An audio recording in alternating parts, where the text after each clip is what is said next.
Hey guys, Paul McClain. Welcome to the Monday Morning Wake Up Podcast. Hey, classroom edition. I'm glad it served you well last time. This time we're stepping into really what's 80% of this business is phones. If you can book an appointment, odds are you're going to see some success. It just matters, are you stacking the deck with 20, 30 appointments every week? And so today we dive through and chunk down and break apart and put it back together, the phone script. Now the thing is this, I'll preface it with this. If you're not making enough dials, it don't matter. Right? Making 300-400 phone calls and then you're like, man, I still not booking what I need to be booking. We could tweak and adjust because you're in motion. You're going somewhere. Now we can kind of modify, right? It's like a boat. Those new ones that go underneath the engines. What is it? An impeller? Like you can't steer that thing unless you're going forward. You got to be going somewhere. I tried it. I tried to start steering and now about running into somebody's house.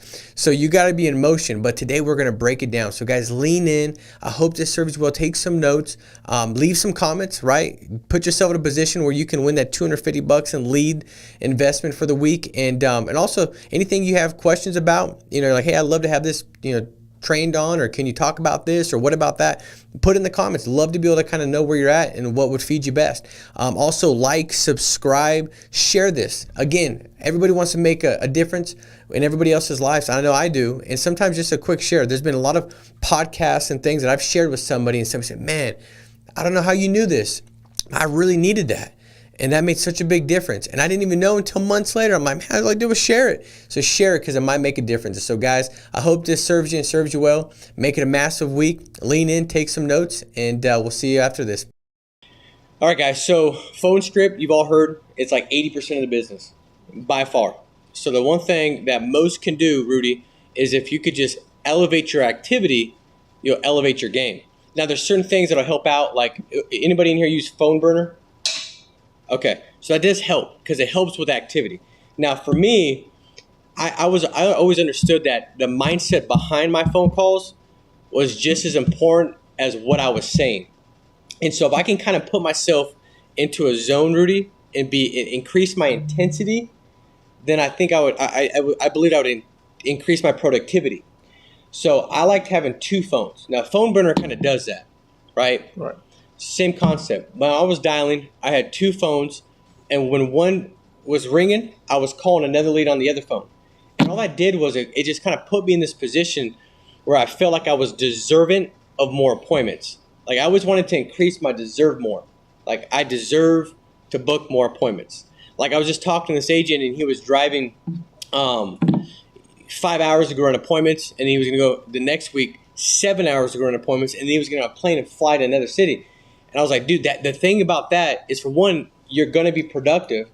You're going to where the leads are, and that's going to help your production because you're not going to have scarcity in leads. You're going to where they're at, and there's an abundance of them where you could just stack the deck in your favor. But I said, also above that, like you believe you deserve more. Like how do you not go out there and like subconsciously just believe that, man, I should write $10K this week because I paid the price. I sacrificed. Look at what I did. I went the extra mile. That kind of stuff. One of the things that you could do that gives you that edge. So I'm going to give you a couple things that will kind of help level up intensity, Rudy. Like when do you start dialing? 8 in the morning. 8 in the morning. Okay. Most everybody dials at 8 in the morning. You want to know why? Because we always say dial at 8 in the morning.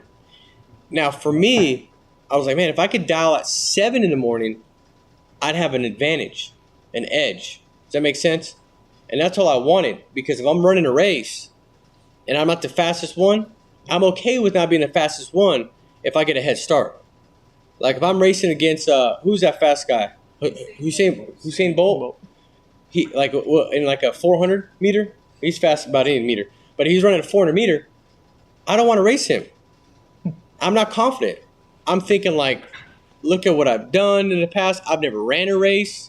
I'm going through my past. Like, shoot, am I even that fast? Some people say I'm fast, but that's when they saw me run against my 13-year-old. She's 13. He's not 13. He's a man. Like, and I start, like, this ain't the same. And I start messing myself up. And I got to pick up the phone and make a dial. But if I can start on the 300th meter, I might still lose. But he's got 400 meters. I got 100 meters. I think I might win. In fact, I might run backwards the last 10 meters just to taunt him. Because I had a head start. Hey. And they didn't say no head starts in the rules in this race. Gotcha. You see what I'm saying? So like dialing at 7 a.m., it kind of just puts you in this state of mind that like, man, I'm doing more than most. And that just kind of puts you in this zone. And I promise you, man, like 7 to 8 is like the magic hour. It's just, everything's just better. You book more appointments, people answer the phone more. And then think about this, 8 a.m. comes, you're sitting there already with 3 appointments, and the person next to you is just walking in the door. It just feels good. It sets you up. So little things like that. Also, like having this consequence, like mindset, these non-negotiables. Like when do you typically stop dialing, Rudy? 8 o'clock at night sometimes. Okay. Is there ever a time that you don't hit your goal for appointments? Like if you're dialing on Monday, how many appointments do you want to book for the week? Well, the goal is the 16. 16. Mm-hmm. Okay. For the 2 run days. So you're dialing on Monday. Your goal is to book 16 for Tuesday, Wednesday. Thursday is to book 16 Friday, Saturday. Correct. Do you ever get to the end of the day and you don't hit 16? Yes. Okay. Do you ever stop dialing at 8 o'clock on those days? I do. Okay. So that's one of the things that if you just tweak that, like all this stuff, I'm going to get into the objection handling. We're going to role play phone script. All that kind of stuff will help a lot. But these are the things that help even more than anything else. Like if you could just say, I'll never stop dialing until I hit my goal or it's 9 o'clock at night. That's what helped me be so productive. So when I felt like, because what happens is, man, you're dialing all day. You're like, man, maybe I hit 13, 14. Man, 13 is not too bad. I'm just going to get it tomorrow. Maybe I'll dial between my appointments and fill in 2 more for the next day. Well, that's great. But guess what you could be doing between those 2 appointments if you already had those appointments filled? You could be door knocking. You could be out there being more productive doing something else. And so if you could just say, man, I'm not going to stop dialing. Now what happens is this. If you say, I'm not going to stop dialing until I hit my goal or I hit 9 o'clock. Dude, nobody wants to dial until 9 o'clock. I didn't want to dial until 9 o'clock. Now, was there a lot of times I dialed until 9 o'clock? A lot of times. In fact, I can remember almost every time I'd be the last one in the office dialing until 9 o'clock. But all those other people that left before 9, those fools didn't book their appointments either. But at the end of the week, when the leaderboard came out and I was at for the week and they were just like, man, he always just writes. All that happened was you left at 6, I stayed until 9. My ratios weren't as good. My show ratio wasn't as good. My close ratio wasn't as good. But my 3 extra hours led me to 4 extra appointments. Those 4 extra appointments were the 3 sales I made. The other 7 didn't work out. That's how it works. It's just how it works, man. It's crazy. You get paid so much more for that little bit extra. And so that one thing really will change your game. Now, what that also does is this. Have you ever been distracted while dialing? Absolutely. Dude, I remember dialing phones, and all of a sudden, this would happen every once in a while. It almost like I was in a phase, and I wake up. Like I took a nap with my eyes open, like my newborn. They were like, is he all right? We're like, I was like, babe, his eyes are just, he's open, he's sleeping like that. So, okay, I just want to make sure. That's how he's sleeping. It's weird, but he's good. I was just like, what the heck? All of a sudden I realized my phone went off. It was a Facebook alert. And guess what? That external trigger went off, and I was like, let me just see. I just want to look. That's all I'm going to do, just take a look. That's it. Just a little quick look, and I'm back to my dial. In fact, I'll look while I'm dialing. And I did. Next thing I know, it had been 6 minutes, 7 minutes. I'm on some person I went to high school with, their ex-girlfriend's gardener's page that's looking for a job. And then this guy Jeff commented on the post, and I click on his, and he's now running for governor or something like that, and he's young. And I'm like, and then I feel inadequate, like, what the heck? I thought I was doing good running this business over here, agency, insurance stuff. This dude's all a politician and stuff. And I'm looking at his feed, like, how did he become that? Like, what about, no kidding, all of a sudden I wake up, I'm like, what the heck? And then I felt like a complete piece of crap. I was like, what is wrong with me? It's easy to do. So now what helped me not get so tempted to do that was I would like to go home and eat dinner with my family at 7:30. I like to do that. And so if I like to do that, but I have a non-negotiable, I have to hit my appointment goal. And I'm going to stick to it, because the worst thing I could do is not stick to it, because then I lose personal self-respect and integrity with myself. Does that make sense? Absolutely. It's no different than like the parents are like, Jimmy, if you say that again, I'm going to whack you. And Jimmy like says it again, and you don't whack him. Well, I'm not telling you to whack your kid. I'm just telling you, don't tell your kid you're going to whack him and not whack him. If you said it, you better whack him. I'm just telling you. So I don't think whacking is good. You should have said it. The moment you said it, you better follow through, because you lose integrity. And they're not going to listen no more. It's the same thing with ourselves, though. And it's even more important. When you start saying, I'm going to do something, you don't do it, that messes you up. And it's even more magnified because you're self-employed. Because then you can start to like slack off and compromise. Like, I'm not going to come in at 8. I'm going to come in at 9. All those things start taking place. When you're an employee, you can do that stuff to some regard, but then you have parameters that you have to still go to.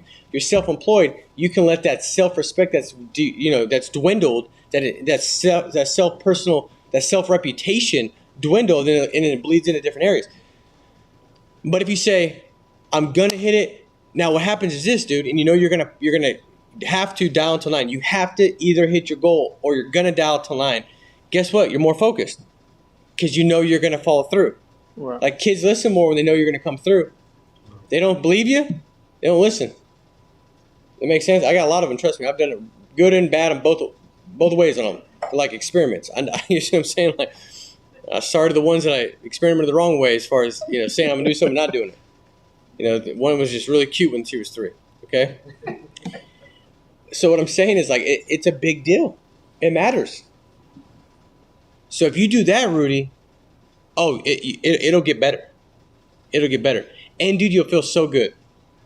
When you get home at 9 o'clock, even when you left with, say, 14 appointments, your goal was 16, dude, I'm telling you what, man, like, it just feels better. Sleep's better. Everything's better. You just have this fulfillment because you did what you said you were going to do, even if it didn't hit. But when you leave at 6, 7 o'clock and you know you should have stayed until 9, you don't feel the same. So now when I'm trying to be the present with my kids or family and put that hat on, it's hard because I'm still stuck in this regret of, man, I know I should have done what I said I was going to do. Or I know I should have hit my goal. So now I can't be fully present here because I'm pulled over here. And then when I go to work the next day in the field, I'm thinking about how I wasn't fully present there because I was still thinking about here. And now I'm discontent, frustrated, and lack any fulfillment in the business. That's why I say this business is the most fulfilling or the most depressing. It's both. Because you can literally say, I'm going to do this and do it and feel great. Or you can feel terrible.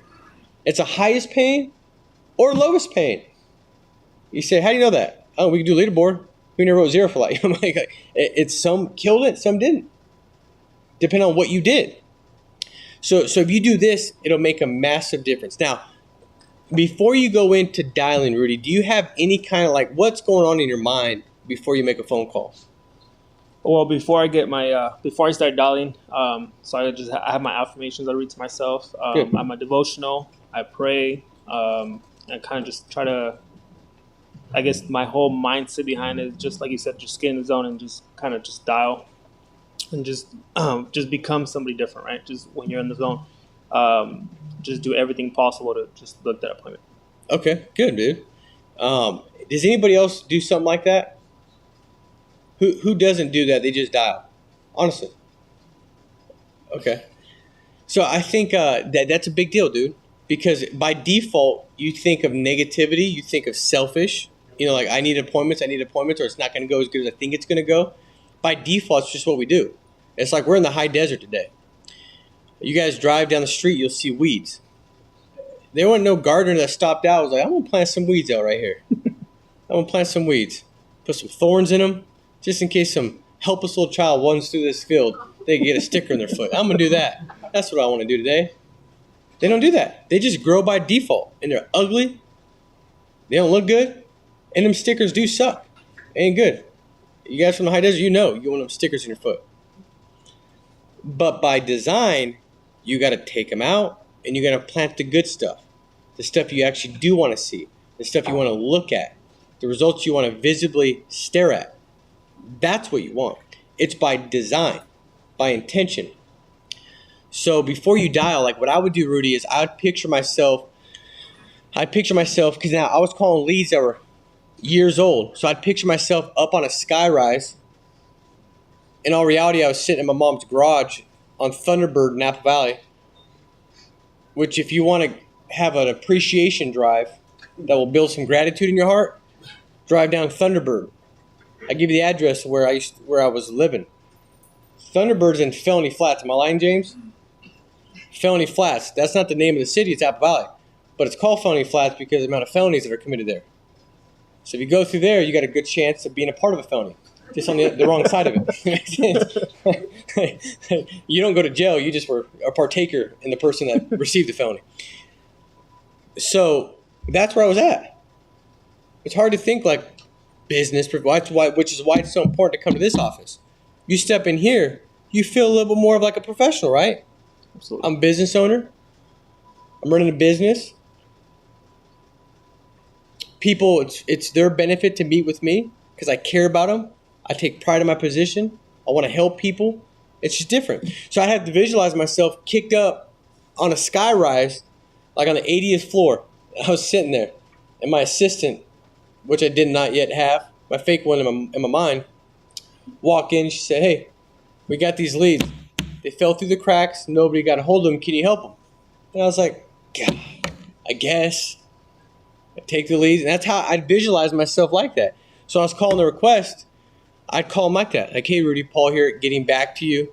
One of the managers here with the Mortgage Protection Center. Listen, you probably don't remember this, Rudy. I'd be surprised if you did.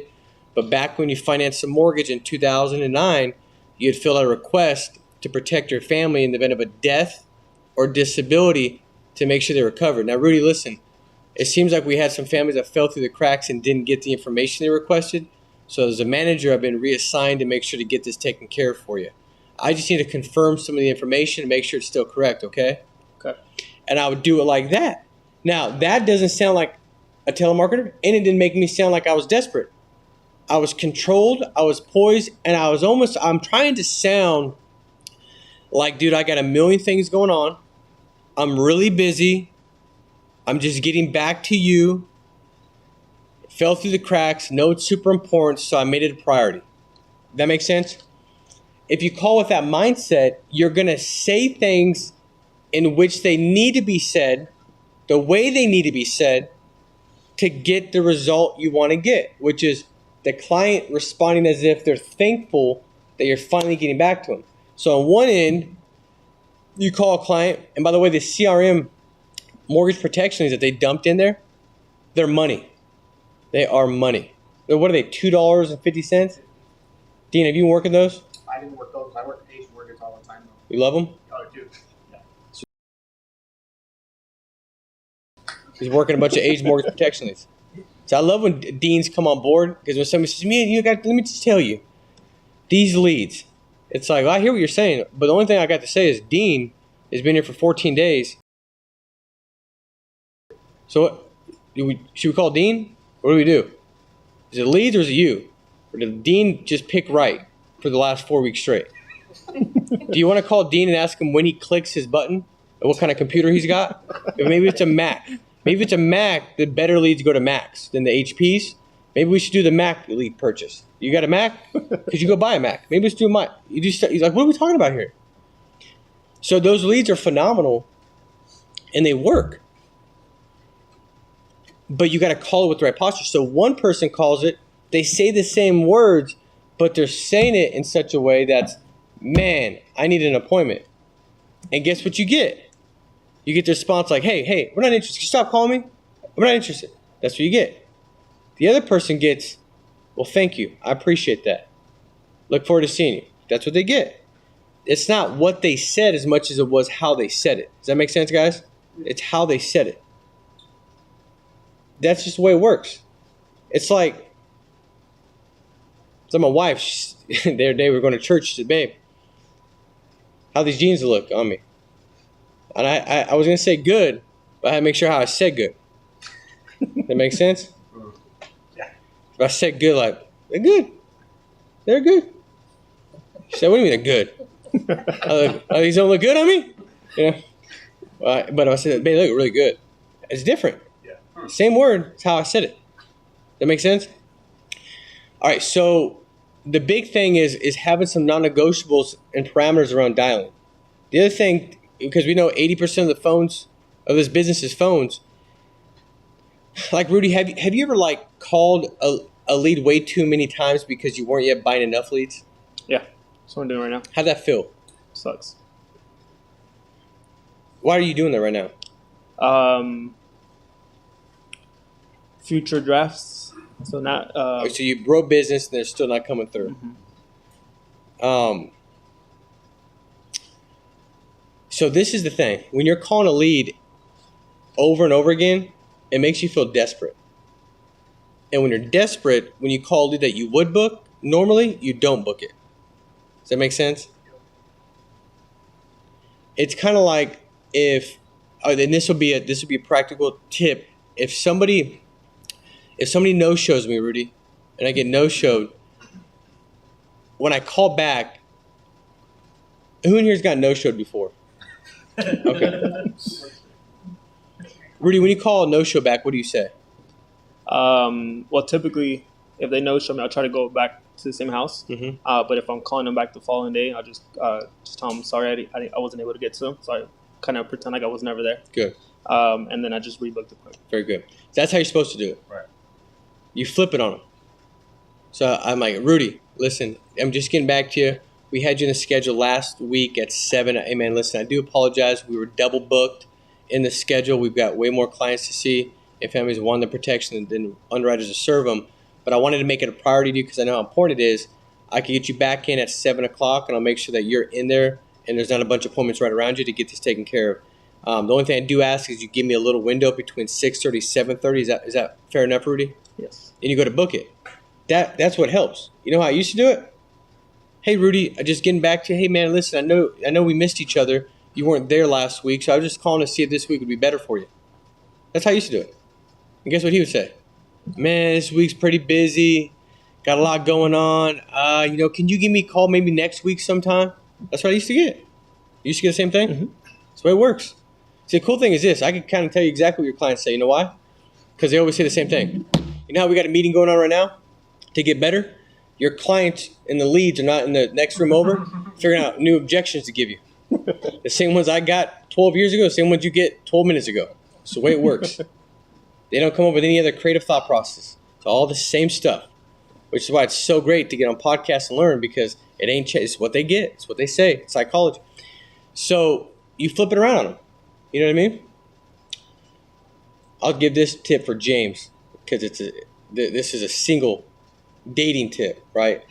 I had to give it because I'll never be single again. I never used this because I wasn't smart enough back when I was dating.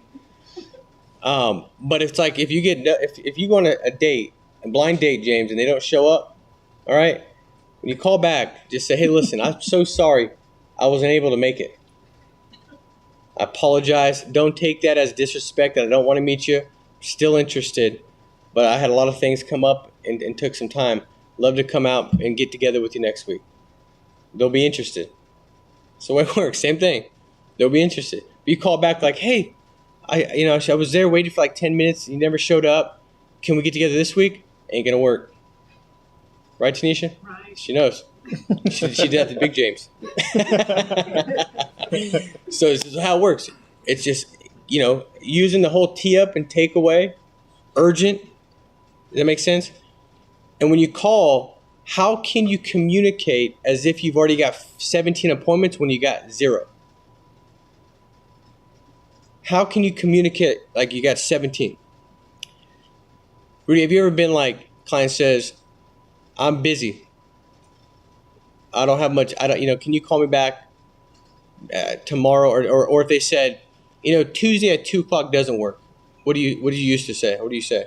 Well, if I give them time for 2 o'clock, I'll be like, no worries. I'm just basically I'm no worries. I do have a ton of stuff families to see.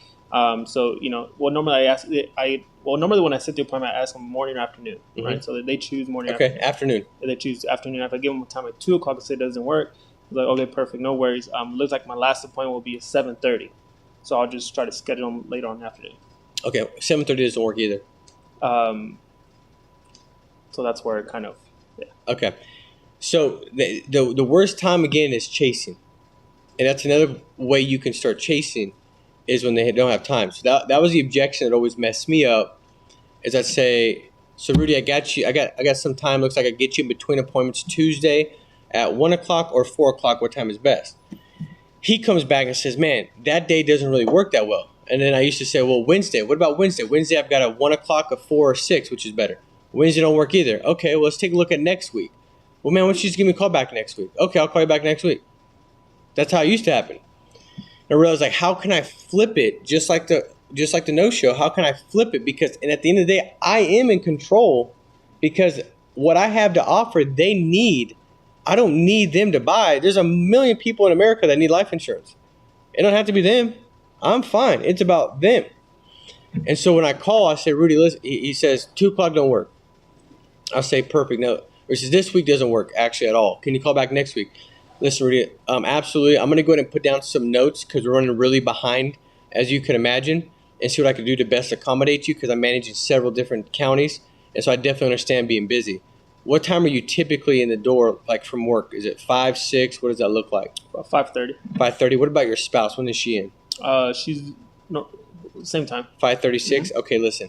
So Rudy, the next couple weeks I'm going to be managing other counties and areas. I don't know the next time I'm going to be back in the area, because we are that behind. I know this is really important for you, Rudy.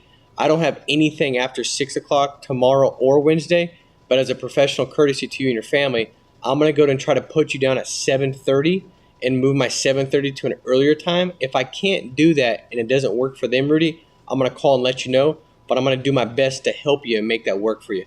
The only thing I do ask is that you give me a window, because I'm modifying this for you and your family, that I need a window from 7 to 8. Is that fair enough?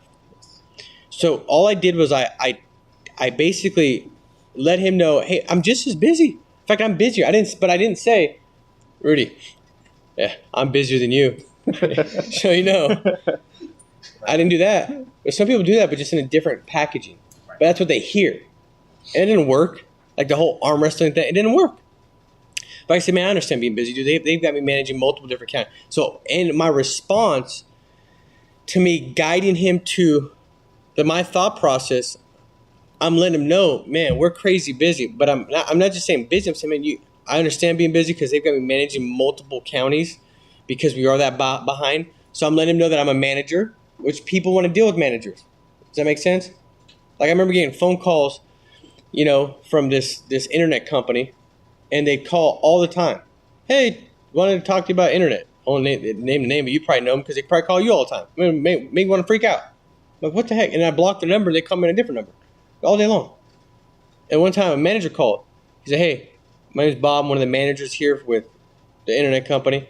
I just wanted to give you a call as a courtesy to check in, make sure that everything's going good. I actually talked to that guy. I don't even know why. Because he said he was a manager. I was just like, okay, maybe I'll talk to you. So when you do that and you say, I manage in multiple different counties, as a courtesy to you, I want to put down some notes to see how I could best accommodate, because I know it's important. So I'm always going back to, it's important for you. It's important for you. It's important for you. I'll do my best to accommodate. As in, I'm going to do my best to do you a favor, to serve you, but I'm running behind. It's going to be a favor, because I manage multiple different counties. So it's not like you could just before, you thought you could just get an appointment. I'll come back next week. Maybe the week after. I'm free on the 27th at 3:00. Actually, 3:05. 22 seconds into the half minute. That's when I'm free. Can you get me then? That's what they think. Anytime. Hey, your sales guy. Anytime. My goal is to get you from thinking that about me to thinking like, man, this person is busy. This is important. I need to book an appointment. And I say stuff like that. I know how important this is to you and your family. And so I'll put down some notes. And all I'm doing is I'm playing along. And you say, well, after 6. And once I do that, it's a takeaway. But listen, Rudy, I know how important this is for your family. I don't have anything after 6. He didn't even want anything after 6 at all this week. He didn't want to meet this week. Let's say I don't have anything after 6. And now he's all sideways. He don't even remember what he said as far as objections, because it was crap anyways. He was watching the Clippers lose on Wednesday night. He ain't going to be doing nothing. So I say, so 6 o'clock, I don't have anything.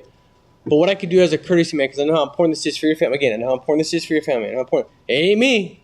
Not because I know how important this is for your family.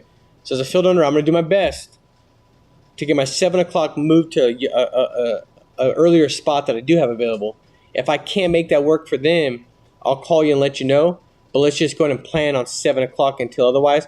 The only thing I do need from you, Rudy, though, this is what I'm going to ask for him. I'm not asking for the appointment.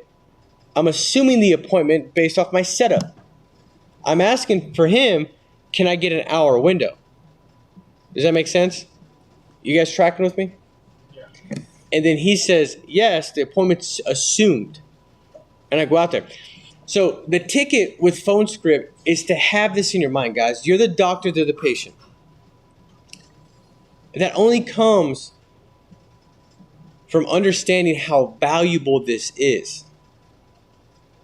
You can't see the doctor-patient analogy by nature. The reason why I use that is that culturally, in culture, it's just like you don't think of a doctor as a person making money on you. You don't think of them as a salesperson. But if there's no patients, does a doctor make money? No. The people walk in and they serve them. Now, when the doctor sees a patient, the doctor knows he has the upper hand. He knows he has to have the patient to make money, but the benefit he provides that patient as far as peace of mind and health, that is so far outweighs the money he's making. For one, he thinks, even though they make a ton of money, he thinks I don't make enough because, heck, I'm saving lives, helping with health. What's as valuable as that? That he doesn't ever come across as needy when he's talking to you. When you met the doctor, how uncommon would it be to meet with a doctor and you feel like, man, he just sold me on the fact I had strep throat. Like, I don't even, do I really have that? He just sold me strep throat. Like you don't think that, dude. You know? You just don't. Now, if the doctor was walking down the street, he's like, hey, Rudy, I'm a doctor. When's the last time you saw a doctor? You look like you need a checkup. You're breathing a little off. Let's get you in. You're like, what? Get away from me, freak. Are you high? You're like, get away. That's how insurance people are without leads. That makes sense? Hey, I just got my license. Do you need life insurance? It's hard to have posture, dude. It's hard. Is it important? Yes. Was that random guy walking down the street maybe needing to get a checkup? Maybe. But he ain't going to be interested with that approach. Could you get a couple like that? Probably. That's selling insurance without leads. That makes sense? But when you have a lead, guys, that's like the patient walking in the door. You've got all the control. Because for one, it's the most important thing they could ever get. So when you're dialing, if you can do those affirmations like Rudy's doing, like I wonder if you just started doing that, if that would make the biggest difference to you. If you could just start saying, I'm great at dialing. I love making phone calls. I'm great at protecting families. There's nobody better at helping families than me because I truly care.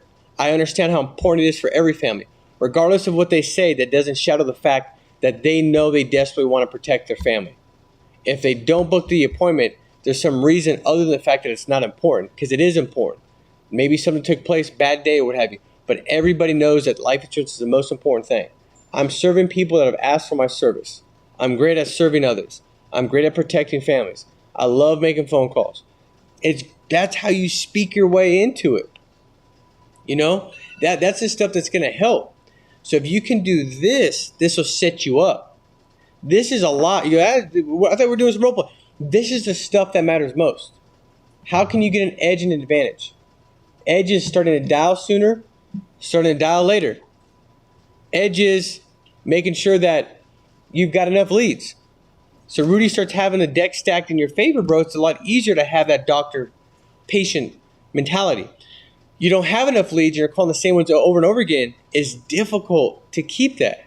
Now, this is the thing, Rudy. Like, I love you, bro. So this is open coaching session. So we're talking open and honestly, okay? When somebody says, I'm waiting for future draft dates. For one, don't do future draft dates, okay? don't do future draft dates. I'll give you an in-home tip, even though this is a phone script classroom today. In-home tip is when I ask for the draft date, I say, Nico, listen, the way this plan works is the premium is going to come out in a couple days. Most clients don't care at all. It makes no difference to them because you're protected and they want that protection right away. We can always change it later down the line if you want to pick a different date, but it should come through and hopefully, fingers crossed, it comes out in about a couple days, okay? I go like this, okay? She says, okay. That's all I do. Now, the ones that really need on a future draft date, which is not going to be many, will say, oh my God, it can't come out in the next 2 days. It has to come on this day. But dude, that happens 1 out of 10 times. Because I think 1 out of 10 times probably do need a future draft date. But most don't. They got $92 in their bank account right now. But if you don't handle like that, if you say, hey, Nico, you can choose any date in the world you want. What's the best date for you, good sir? And you're like, well, I think the 18th. That makes sense? So that's how you get rid of future draft dates. Now, the one thing I've always realized is this too. Okay. So, like we have leads. A lot of IMOs don't have leads. Everybody needs life insurance. So when I got started, I had no money. I was 19. I had a brand new little baby. I sold my snowboard for $300, which I love that snowboard. That was like my last day of snowboarding. I became an adult and got my license. So I sold my snowboard for $300, and then I started talking to people that I knew needed life insurance, and I sold some more market and fed my business. Now, you can say, I already have my warm market. Dude, your warm market's always changing. Like, we got this building here. I'm writing a policy on the electrician, on the contractor's uncle, the contractor's brother, the flooring guy, and the guy that did the new ducting here. They're all getting life insurance. I didn't solicit them. They said, what is this? I said, we do life insurance. We help people with life insurance, financial services, and stuff like that. I said, oh, that's pretty cool. I said, man, by the way, I appreciate what you do. Like, you helping this get done is a big deal. I know it might not seem significant, but it is significant because if you didn't get this done, we wouldn't be able to move forward. And I really just say, I appreciate you. And that being said, dude, I don't do this hardly ever because we have a ton of leads that we're working and we're really behind. But as just a courtesy, I'll do a free review for you and go over your life insurance and just see if there's anything I do to help you save money, man. I would not mind doing that. You've gone above and beyond for me. Guess what else said? That'd be great. You see what I'm saying? Ain't that deep. All right, like in volume. They all need life insurance, dude. I don't even work. I'm not even in the field no more. But I'm like, why would I not do that? Like, because they actually do that, and I feel like I'm the best at it. Which you should feel you're the best at it too. You say, I'm not the best at it. I just got started. You're the best at it, even if you just got started. You want to know why?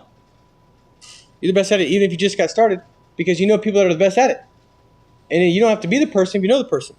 Does that make sense? I don't need to know how to do heart surgery. If I know the best surgeon and you need a heart surgery, you just like the fact that I know the best surgeon. I give you the contact, connect you. So that's where your confidence comes from. You borrow it. Borrow it from the ones that are already before you that can tell you what to do. That's where my confidence. I was walking around like the best producer. I was walking around like I was a producer. When I was 19.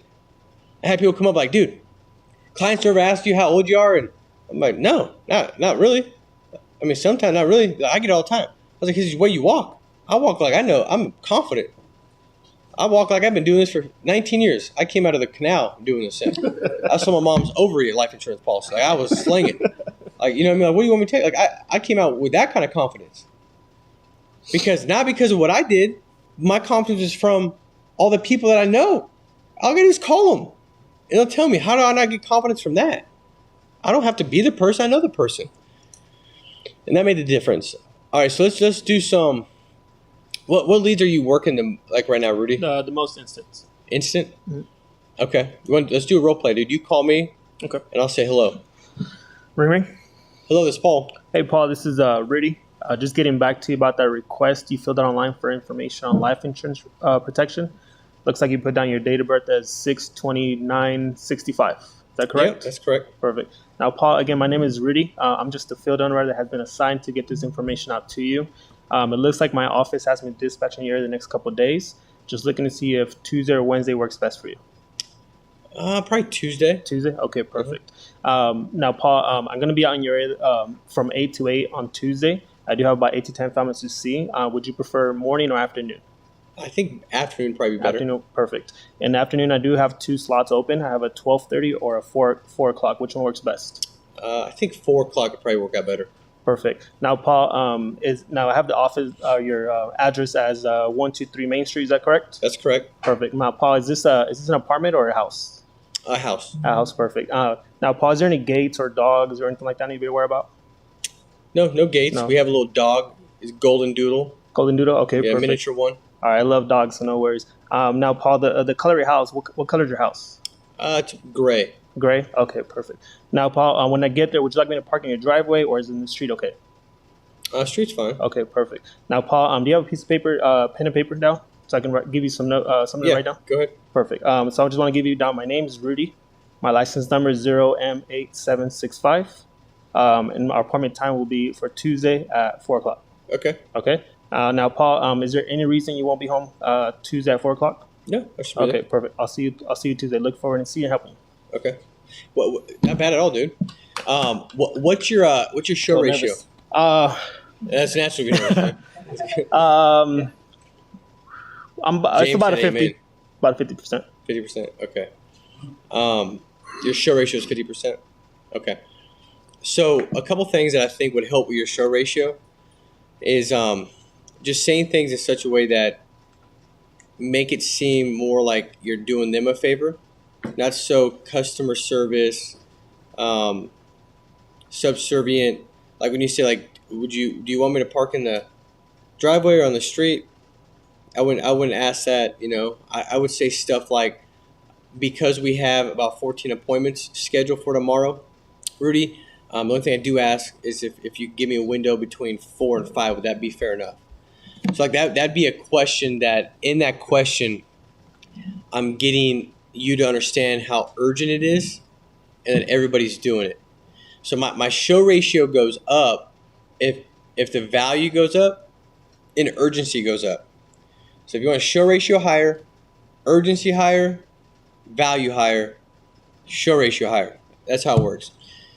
So urgency is, I've got 14, 15 appointments, Rudy. That's urgency. Like we're booked. Like if you ain't there, good luck on getting back in the schedule because we're booked. That's urgency. Does that make sense? That's where the urgency comes in. So, and then also when I say I got 14, 15 appointments scheduled, that's also making you realize that everybody's getting this. Like everybody wants to do what everybody's doing. I mean, like everybody gets that. You got trends and all that, like, stuff that used to not be cool. After a while, it's like all of a sudden it's cool. Like it's just trends.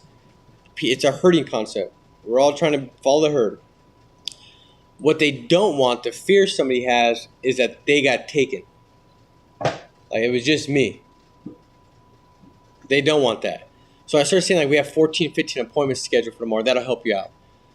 The other thing I think when you close and I say, so I got you down at 4:30 tomorrow, Rudy. I look forward to meeting you and helping you. I'll see you then. That's just a small little statement at the end, but I'm leaving it with you being appreciative that I'm coming. Because if I say, Nico, I'm going to help you, you say thank you. If I help you, you say thank you. So I say I look forward to meeting you, and I'm also giving them the vision of the future. Like I look forward to, we're meeting. This is going to happen. I look forward to meeting you and helping you tomorrow at 4:30. You say thank you. I say you bet. Bye-bye. That's about how it works every time. So if you're not getting them to say thank you at the end, change that. Because if I end the conversation with them being appreciative that I'm coming out, they're more likely to be there when I do come out. Does that make sense? So that'll help with that as well. And then the one thing you could do if your show ratio is still low, the only thing you could add, Rudy, to that is when you're going through and saying, I'm getting back to you about the request that you sent in for information and options for life insurance. Just need to verify the information that you put down real quick. You put down this, is that correct?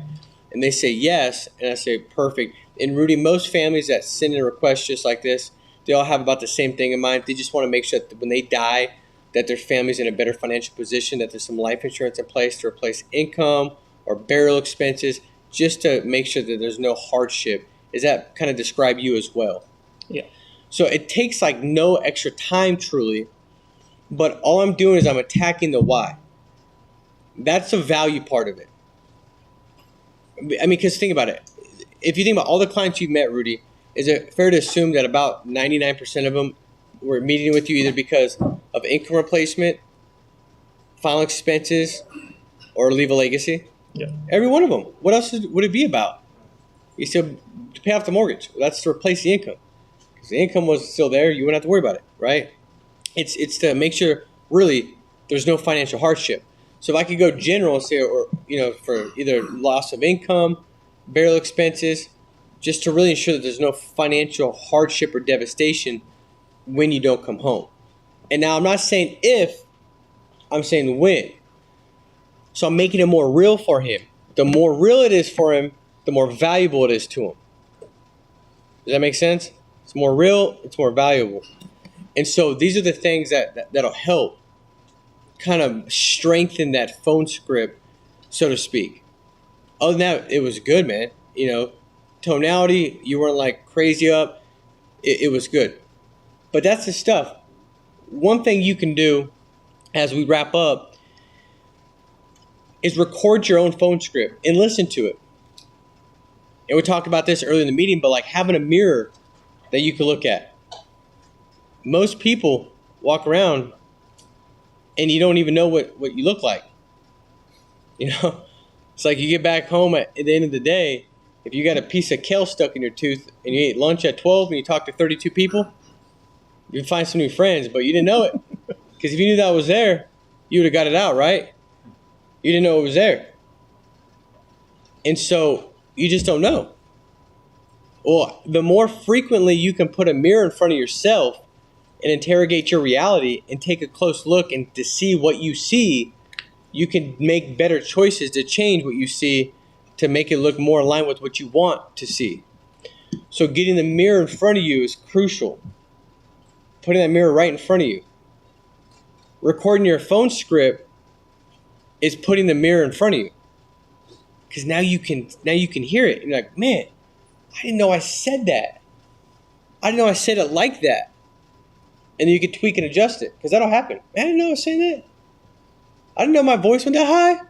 Hey, what am I doing? I got to stop that. You don't know. But if you listen to it, you can fix it. And you can tweak and adjust. And all this business is about little small tweaks and adjustments while making massive, massive action. So I hope this served you guys well. I appreciate you. Thank you, Rudy, for doing that, man. Thank you. Thank you, guys. Take care.